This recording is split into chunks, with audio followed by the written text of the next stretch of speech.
అంతు చిక్కని రహస్యాలు ఉంటాయంటారు. ఇంకా ఏమున్నాయండి దీనికి సంబంధించిన రహస్యాలు? అటువంటివన్నీ కూడా అవి ఎన్నో అంతుచిక్కని రహస్యాలు అవన్నీ కూడా ఆళ్ళ అర్చకులుగా తెలుస్తాయి మేడం. అవన్నీ కూడా స్వామివారు రాత్రిపూట సంచరిస్తూ ఉంటారని కూడా మహిమాన్వితం అంటుంటారు. అదంతా కూడా అలాగే చాలా మంది చెప్తుంటారు. అంటే హ్మ్. మనమైతే ఎప్పుడు చూడలేదు అలాగని. కానీ చెప్పుకుంటారు. ఎందుకంటే నాకు పూర్వం ప్రధాన అర్చకులు మోర్తా సీతారామాచార్యులు ఉండేవారు. ఆయన హ్మ్. ఇప్పుడైతే పరంపదిచ్చారు గానీ, ఆయన చెప్తుండేవారు. ఏటంటే రాత్రిపూట టెంపుల్‌లో పడుకున్న వారికి తెలుస్తుంటది ఇక్కడ. విచిత్రమైన అదేదో శబ్దం వస్తుంటది గానీ, మేమైతే మరి ఎప్పుడు చూడలేదు గానీ, ప్రత్యేకంగా స్వామివారి మహిమాన్వితుడు కాబట్టి, హ్మ్. ఇప్పటికి కూడా టెంపుల్‌లో బందోబస్తు అంతా కూడా చాలా పటిష్టమైన భద్రత ఉంటది. నైటు 9 గంటలతో దర్శనాలు అయిపోయినంత బందోబస్తు అంతా వేసి, లోపల సెక్యూరిటీ అంతా లోపలే ఉండిపోతారింక. బయటికి రారు. బయటికి కొండ రారు. దిగరిగ. ఇంక రారు అసలు కొండ దిగరుగా అసలు టెంపుల్ గూడా గేట్ గూడా తీయగూడదు. ఆ! సీలేసుకొని ఎళ్ళిపోతారు సిబ్బంది. ఆహా! సెక్యూరిటీ ఉంటదనమాట. అలాగే అక్కడ గూడా వాడుకకి అవసరమైన ఆభరణాలు మాత్రమే ఉంచుతారు.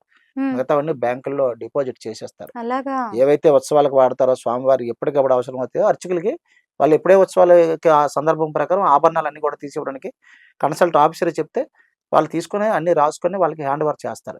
హ్మ్. వాళ్ళు ఉత్సవాలు అయిపోయిన తర్వాత తిరిగి మళ్ళీ ఆలయ పద్మనిధి ఉంటది. ఆ పద్మనిధిలో భద్రపరుస్తారు. అలాగే ఆలయంలో గూడా కింద నుంచి పూర్వం ఎప్పుడో కట్టింది కాబట్టి దేవరహస్యం కాబట్టి కింద నుంచి సొరంగ మార్గం ఉన్నట్లు కూడా హ్మ్. అర్చకులు చెప్పడం గూడా మేము 2, 3 సందర్భాల్లో విన్నాం. హ్మ్. అంటే ఆలయం చుట్టూ బేడా మండపం ఉంటది. బేడా ఆహా! మండపం చుట్టూ కూడా సొరంగ మార్గం ఉండేది. అది ఒక్కొక్క దగ్గర ఒక్కొక్క విశిష్టత ఆలయంలో ఉన్న శాసనాలు గూడా ఎన్నో అక్కడ హ్మ్. ఆ శాసనాల విశిష్టత మరి మామూలు శాసనాలు కాదు. ఆ శాసనాలే కూడా వాటిలి ఆనవాళ్ళు పోకూడదనే ఉద్దేశంతోనే ఆ టెంపుల్‌ని అలాగే ఉంచారనమాట. ఆ శాసనాలు ఎక్కడ గూడా కనుమరుగు అవ్వకూడదని పూర్వం కాడి నుంచి ఇప్పటికి గూడా కృష్ణదేవరాయల శాసనంతో పాటు అన్నీ గూడా ఉన్నాయి. హుహు. అవి అప్పట్లో నిర్మించినవి కాబట్టి వేరు వేరు భాషల్లో ఉన్నాయి. సంస్కృతంలో ఉంటది. అవన్నీ గూడా. ఆ శాసనాలు ఎక్కడికి పోలేదు. గతంలో టెంపుల్‌లో కారుతుందని జెప్పి అప్పట్లో శాండ్ హ్మ్. బ్లాస్టింగ్ చేశారు. దానివల్ల కొద్దిగా శాండ్ బ్లాస్టింగ్‌లో వర్షం నీరు కారుతున్నప్పటికీ కూడా ఆలయం ఎక్కడ గూడా విశిష్టత పోకూడదని జెప్పేసి మామూలుగా మరమ్మతులు చేశారు గానీ, ఆలయం అయితే ఇప్పటికి గూడా అలాగా దేవతలు నిర్మించిన ఆలయంగానే మనకుంటది. మీరు గూడా ఈసారి ఎళ్లి చూడండి. ఆలయాన్ని బాగా తప్పకుండా. పరిశీలించండి. ఆ! ఎక్కువ విదేశీయులొచ్చి హ్మ్. వైష్ణవాలయంనొచ్చి పరిశీలిచ్చి ఆ శాసనాలవి చూసి చాలా ఆశ్చర్యం వ్యక్తం జేస్తుంటారు. ఎప్పుడు కట్టిన గుడండి ఇది? అది కాలక్రమేణా ఎప్పుడో 11వ శతాబ్దానికి ముందే ఉన్నట్లు చెబుతుందమ్మ చరిత్ర. ఎప్పుడు హ్మ్. కట్టింది, ఎవరు కట్టిందనేది స్పష్టంగా లేదు గానీ, అయితే కాలక్రమంలో మాత్రం ఆహ్, చాలా బ్యాక్‌నే ఆ నరసింహదేవ గజపతి అన్నాయన ఒక్కాయన మాత్రమే ఆయన తిరిగి టెంపుల్‌ని రీకన్‌స్ట్రక్షన్ చేసినట్లే ఉంది. ఆహా! నృసింహ గజపతి అన్న ఆయన అంతే తప్ప ఆ! అది అంతే తప్ప అది దేవతలు నిర్మించిన ఆలయంగానే చెప్తారు. అది ఎప్పుడో అలాగా? అది ఎలా నిర్మించారనేది గూడా ఈ రోజుకి గూడా అంతుచిక్కని రహస్యం. అందుకనే దేవరహస్యంగానే ఉంచారు. పురూరవ చక్రవర్తుల కాలం అనేది ఎప్పుడుది మీరు కదా! ఆ! పురూరవ అసలు. చక్రవర్తులైన కాలం ఎప్పుడుదో అప్పటికే పురూరవ చక్రవర్తి అంతకు ముందే ప్రహ్లాదుడు నిర్మించినట్లు చెప్తారు ఆలయం. హ్మ్. ప్రహ్లాదుడి రక్షణార్థం వచ్చిన స్వామిని ఇక్కడే ఉండిపోమని కోరడం. మరి ఆయన కోరిక మీద స్వామి ఇక్కడే ఉండడానికి అంగీకరించడం. ప్రహ్లాదుడు ఈ ఆలయాన్ని నిర్మించినట్లు కూడా చరిత్ర చెబుతుంది. ప్రహ్లాదుడు నిర్మించి ఉత్సవాలు చేసిన తర్వాత ప్రహ్లాదుడు అప్పుడు స్వామి ఏమని చెప్తారంటే ప్రహ్లాదుడినే పరిపాలనకు గూడా హ్మ్. ఆయన్నే మీరు ఎంతకాలం పరిపాలన చేస్తే అంతకాలం పరిపాలన చేయండి అని చెప్పడం. ప్రహ్లాదుడి శకం ముగిసిన తర్వాత చాలా కాలం మళ్ళీ మరుగున పడిపోవడం. తర్వాత ఈ నృసింహ గజపతి అన్న ఆయన తిరిగి ఈ మన కోణార్క్ గాని, లేకపోతే పూరి జగన్నాథ హ్మ్. స్వామి ఆలయం గాని, ఈ ఆలయాలన్నిటిని కూడా ఈ నృసింహ గజపతి హయాంలోనే వాళ్ళు, వాళ్ళ కుటుంబ సభ్యులు, వాళ్ళ కుమారులు కూడా నిర్మించినట్లు చరిత్ర చెబుతుంది. మనకైతే స్పష్టమైన ఆధారాలున్నాయి. హ్మ్. ఆ! వాళ్ళు పూరీ నిర్మించినట్లే. జగన్నాథుడికి, ఇక్కడ అప్పన్నకి ఏమన్నా లింక్ ఉంటుందా అండి? ఏమన్నా పూజల్లో గాని ఏదన్నా ఉంటుందా సంబంధం? అక్కడ పూజలు, ఇక్కడ పూజలు వేరమ్మా. ఇదంతా కూడా హ్మ్. పాంచరాత్ర ఆగమ శాస్త్రం ప్రకారం జరుగుతాయి. వాళ్ళక్కడ వేరేగా వాళ్ళ పూజలు వేరుగా ఉంటాయి. అక్కడ నైవేద్యాలు వేరేగా ఉంటాయి. ఎందుకంటే ఇక్కడంతా కూడా నిర్మించిన వారు ఒక్కళ్ళే అని మనం ఇప్పుడు నిర్మించిన వాళ్ళు చెప్పుకుంటున్నాం ఒకళ్ళే అంటే కాబట్టి వాళ్ళ టైంలో ఈ నృసింహ గజపతి అన్న ఆయన టైంలో మాత్రం వాళ్ళ సామ్రాజ్యం ప్రత్యేకంగా వాళ్ళు కొన్ని టెంపుల్స్ నిర్మించారు మేడం. హ్మ్. ఆ లైన్‌లో అంతా కూడా ఈ టెంపుల్స్ అన్నీ వీళ్ళు నిర్మించినట్లు కూడా కొన్ని ఆధారాలైతే ఉన్నాయి. అవి కూడా హుహు. ఇప్పటికి కూడా శాసనాల రూపంలో ఉన్నాయి. ఎందుకంటే ఈ నృసింహదేవ గజపతి నిర్మించినట్లు కూడా ఉన్నాయి. మరి అందులో పూరిలో వీళ్ళు హస్తం ఎంతవరకు ఉంది? అలాగే మరి కోణార్క్‌లో ఏముందనేది కూడా కొంతవరకైతే మాత్రం వీళ్ళ ఆనవాళ్ళున్నాయి. అది హుహు. పూర్తిగా నిర్మించారా? సగం నిర్మించారా? కొండమీద రామాలయం వీళ్ళే నిర్మించారు. హుహు. హ్మ్. అలా కొన్ని ఆలయాలకు మాత్రం ఇది రెండోసారి నిర్మించింది. ప్రహ్లాదుడి శకం ముగిసిన తర్వాత హుహు. తిరిగి మరలా రీకన్‌స్ట్రక్షన్ చేసిన తర్వాత మళ్ళీ తిరిగి అప్పటి నుంచి కూడా పురూరవ చక్రవర్తి తర్వాత ఈ ఉత్సవాలు చేయడం అనేది జరుగుతూ వస్తుందనమాట. హుహు. ఓ సీనియర్ జర్నలిస్ట్‌గా కూడా మీరు ఆలయాలను ఎంతో దగ్గర నుంచి చూస్తూ ఉండొచ్చు. అసలు సింహాచలం అప్పన్న గురించి గాని, అమ్మవార్ల గురించి, ఆలయాల విశిష్టత గురించి కళ్ళకు కట్టినట్టు మీరు చెప్తుంటే భలే అద్భుతంగా అనిపిస్తుంది. ఫైనల్‌గా నేను ఒక్క క్వెషన్ అడుగుతాను శ్రీను బాబు గారు. ఉగ్రరూపుడైన వరాహ నరసింహస్వామిని ప్రసన్నం చేసుకోవడం అంటే అంత చిన్న విషయం ఏం కాదు. ఏ విధంగా ఆయన్ని ఆరాధిస్తే మన కోరికలు తీరుతాయి? ఎలాంటి పూజలు చేయాలంటారు ఆయనకి? నేను కూడా ఈ విషయంలో ఏంటంటే ఫస్ట్ చాలా వరకు కూడా ఎళ్ళినప్పుడల్లా కూడా ఏంటంటే అవకాశం ఉందని చెప్పేసి స్వామిని దర్శించుకోవడం, హ్మ్. వెనక్కి, ముందుకి చూడడం, మళ్ళీ ఎళ్లి దర్శించుకోవడం. ఏదైనా దర్శించుకుంటే మనకి ఏదైనా ఇదవుతదని చెప్పేసి సెంటిమెంట్‌గా ఫీల్ అయ్యాం. హ్మ్. ఒకసారి ఒక అర్చక స్వామి నన్ను పిలిచి, హ్మ్. "మీకు అలాగా దర్శించుకోవడం వల్ల ఏంటి అసలు మీకేంటి అంత అనుభూతి కలుగుతుందంటే?" నాకు ఆ రోజు నుంచి నేనేంటంటే ఒకసారి మనస్ఫూర్తిగా చూస్తే అలాగా పిక్చరైజ్ చేసుకుంటే ఇంక తర్వాత వెనక్కి తిరిగి గూడా ఇంక చూడకుండా వచ్చేస్తున్నాను నేను. ఎందుకంటే ఆయన హ్మ్. ఒకటే చెప్పారు.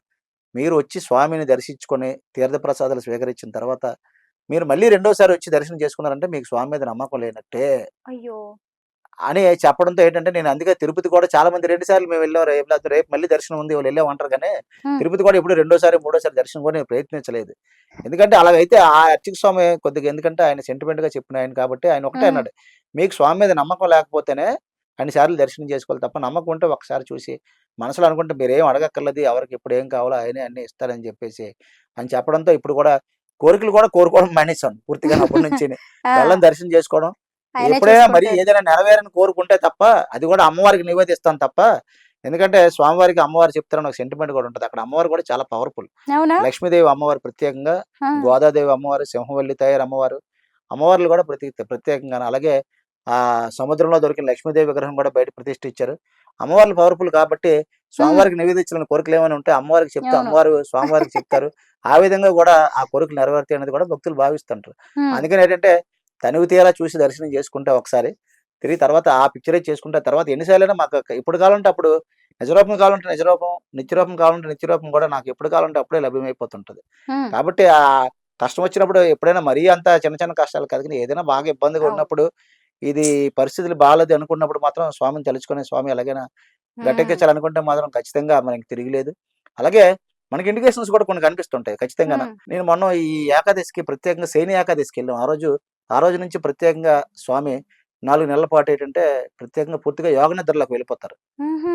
అయితే ఆ రోజు దర్శనం చేసుకుంటే మంచిది శయన ఏకాదశి. మళ్ళీ ఉత్తాన ఏకాదశికి మళ్ళీ స్వామొస్తారనమాట.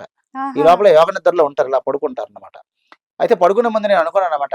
ఈ ఈ 4 నెలలు మమ్మల్ని ఎవరు కాపాడుతారు స్వామి అంటే టక్కుమని వెంటనే ఒక తులసిమాల అక్కడి నుంచి అలా స్వామి కింద పడింది.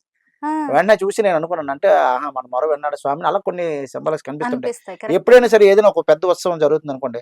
అయ్యో! ఈరోజు వెళ్ళలేకపోయాను లేట్ అయిపోయింది అనుకోని ఎంత ఫాస్ట్‌గా ఎళ్ళినప్పటికి కూడా అందనేమో అయిపోతుందేమో అనుకునేటప్పటికి కూడా ఆ రోజు ఎందుకో ఆ ఉత్సవం లేట్ అయిపోద్ది. హుహు. ఖచ్చితంగా ఆ ఉత్సవం మనం అటెండ్ అవుతాం. అలాగే హ్మ్. ఈరోజు బద్ధకిచ్చాం కదా! నిన్నే కదా ఎళ్ళాం మళ్ళీ ఇవాళ ఇంకేడాళ్ళతో కాళ్ళు పీకుతున్నాయి ఎందుకసల? నిన్నే కదా ఎళ్ళాం అన్ని సార్లు ఎందుకులే అనుకున్నాం అనుకోండి. హ్మ్. ఏ రోజైనా దేవుడి దగ్గరికెళ్ళడానికి మొర ఇచ్చినట్లయితే మాత్రం ఖచ్చితంగా ఆ రోజు ఏదో రూపంలో తీసుకెళ్ళిపోతాడు. ఆ! అది ఏ వీఐపీ రావచ్చు, లేకపోతే ఇంకోటి రావచ్చు. లేకపోతే ఏదైనా ఎవరైనా ఇంపార్టెంట్ వ్యక్తొచ్చి మీరు కంపల్సరీగా రావాలని చెప్పొచ్చు.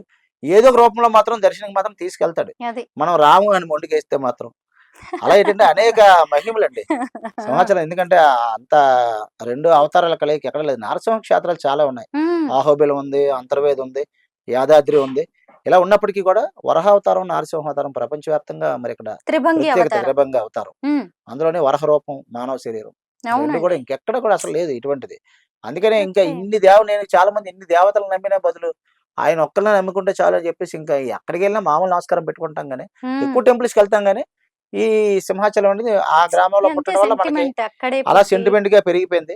నేను ఒక దశలో అనుకునేవాడిని. అసలు నాకు హ్మ్. ఎప్పుడైనా అవకాశం కలిగితే స్వామివారిని నేను చిన్నప్పటి నుంచి కూడా అక్కడ నేను 2002లో ఆంధ్రజ్యోతిలో జాయిన్ అయ్యాను. హ్మ్. 2002లో అక్కడ సింహాచలం కంట్రిబ్యూటర్‌గాను. అంతకుముందు ఒక చిన్న పత్రికలో చేసేవాడిని సూర్యప్రభలోనే. 2002 నుంచి 2016 వరకు ఆంధ్రజ్యోతిలో నేను స్టాఫ్ రిపోర్టర్ కూడా చేశాను. సింహాచలం కంట్రిబ్యూటర్‌ని ఫస్ట్. హుహు. రోజు ఎళ్ళిపోయేవాడిని కొండకి. ఎళ్ళిపోయి అక్కడ 2002 నుంచి కూడా ఇంకా ఆ రోజు నుంచి ఎప్పుడైతే అక్కడ కొండ మీదకెళ్ళి డ్యూటీ చేయడం మొదలుపెట్టామో, ఇక నుంచి మామూలుగా ఇంకా అసల టీ తప్ప ఇంక మిగతా ఇతర అలవాట్లు కూడా ఇప్పుడు కూడా అసల ఇది లేదు. ఆ! అప్పటి వరకు ఏదైనా చిన్నా చితక అలవాట్లున్నా ఆ రోజు నుంచి విడిచిపెట్టేసాం. మరి ఆ స్వామి వారి సేవ చేసుకునే అవకాశం కలిగింది. అలాగే ఎప్పటికైనా ఆ ఆంధ్రజ్యోతిలో రైట్. ఉన్నప్పుడు ఏంటంటే చాలా వరకు ట్రస్ట్ బోర్డ్ మీటింగులు చూసేవారు. పెద్ద పెద్దలందరూ వచ్చేవారన్నమాట ట్రస్ట్‌కి. ఇప్పుడంటే మామూలు ట్రస్ట్ బోర్డ్‌లో ఏస్తున్నారు గానీ గవర్నమెంట్. అప్పుడు చాలా పెద్దలు అప్పట్లో ద్రోణంరాజు సత్యనారాయణ గారు, హ్మ్. పెత్తకంశెట్టి అప్పలనరసింహ గారు, ఎవరైతే పూసపాటి వంశీయులకి సమకాలీకులు అలాంటోళ్ళు ఉండేవారన్నమాట. అటు వాళ్ళని చూసి ఎప్పుడైనా సరే మనం ట్రస్టీ అవుతామా ఇక్కడ ఎప్పుడైనా సరే అన్న కోరిక ఉండిపోయేది. అటువంటి కోరిక ఎలా తీరుతుంది అనుకునేవారు కానీ ఎప్పుడైనా సరే ఒక ఎమ్మెల్యే అవ్వాలని, ఎంపీ అవ్వాలని అలాంటి కోరిక ఎప్పుడు ఉండేది కాదు. ఆ! ఈ ట్రస్టీ అవ్వాలని కోరిక ఉండదు బలంగా. అలా అనుకోకుండా దేవుడు సంకల్పించి 2 సార్లు చేసే హ్మ్. అవకాశం కలిగించింది. ఇంకోసారి ఎప్పుడైనా సరే ఇంకొకసారి చేయడానికి అవకాశం ఉంది. ఎందుకంటే ఒకసారి స్పెషల్ అని పెట్టి చేసేసాను. ఒకసారి ట్రస్టీ చేసేసాను. హుహు. ఒకసారి మాత్రమే ఉంటది ఎండోమెంట్ యాక్ట్ ప్రకారం. స్వామివారి సేవ చేసే అవకాశం అందరికీ దక్కదు. అవునండి. ఎమ్మెల్యే, ఎంపీ అంటే ఎప్పటికప్పుడు అది ఏముంది అది ఎన్ని అయితే సార్లైనా అవ్వచ్చు, లేకపోతే అయిపోవచ్చు గానీ అవ్వచ్చు. అవును. ఇది ప్రత్యేకంగా ఏరుకోరి ఎంచుకున్నాం. నా కోరిక కూడా తీరిపోయింది. ఒక దశలో కోవిడ్ టైంలో అనుకునేవారనమాట. హ్మ్. అసలు ఈ కోరిక తీరకుండా చనిపోతాం. అసలు మనకేమైనా అయ్యో! అవుతదా అసలు అనుకునేవారు. ఎంత మాట. కానీ అలా స్వామివారు అనుకునేవారు. విన్నారు మీ మొర. అలా అనుకునేవారనమాట. అసలు ఏంటి కోవిడ్ ఇలాగ ప్రపంచం అంతా విలయతాండం చేసేస్తుంది. మనసులో కోరిక నెరవేరలేదని. హ్మ్. చేయని ప్రయత్నం లేదు. సంకల్ప బలం గొప్పకుండా నెరవేరుతుందనడానికి అదే నిదర్శనం. భగవంతుడు ఏదో రూపంలో ఉన్నాడు. అవకాశం కలిగింది. 2 సార్లు కూడా విజయవంతంగా పూర్తి చేసుకున్నాం. ఇప్పుడు ఇంకా ఆ కోరిక కూడా తీరిపోయింది కాబట్టి ఇప్పుడు ఎళ్ళినా సరే చాలా సింపుల్‌గా హ్మ్. మామూలుగా కామన్ భక్తుల కన్నా ఇంకా తగ్గిచ్చేసుకొని, ఏదో ఒక మూల నుండి దండం పెట్టుకొని వచ్చేయాలంత ఫీల్ అయితే ఉంది నాకు. ఎందుకంటే అబ్బా! నేను చాలా వెరీ హ్యాపీ. పరిపూర్ణంగా దర్శనం చేసుకున్నాను. అన్ని సేవల్లో పాల్గొన్నాను. ప్రతి సేవలో సుప్రభాతం, ఆరాధన ఇవన్నీ కూడా అన్నిట్లో దగ్గరగా పాల్గొని ఎప్పుడెళ్ళినా స్వామివారిని పల్లకిని మోసే అవకాశం కలగడం. ఇవన్నీ కూడా దేవుడిచ్చిన అవకాశం కాబట్టి ఇప్పుడేంటంటే ఎక్కడి నుంచైనా చూస్తే చాలు అన్నంత సాటిస్ఫాక్షన్ పొందాను. అంత గిరి ప్రదక్షిణతోనే ఈరోజు హ్మ్. ఆ విషయాలన్నీ కూడా మీకు చెప్పే అవకాశం మీరు కల్పించారు. నేనదే చాలా వరకు కూడానా. అనబోతున్నాను. అసలు ఈరోజు శ్రీను బాబు గారు. ఇప్పుడదే మనం ఈరోజు ఇంటర్వ్యూ మాట్లాడుకోవాలి. కూడా తాత్కాలికమే. అసలు నేను హ్మ్. అనుకోలేదు. నేను నేను నేనొచ్చిన అనుకోలేదు. పర్పస్ వేరు. అవును. నేనొచ్చాను మీరు అనుకోకుండా మనం యాంత్రికంగా కలిసాం. ఆ! అనుకున్నప్పుడు మీరు గిరి ప్రదక్షిణ అనగానే నాకు మనసు లాగేసింది.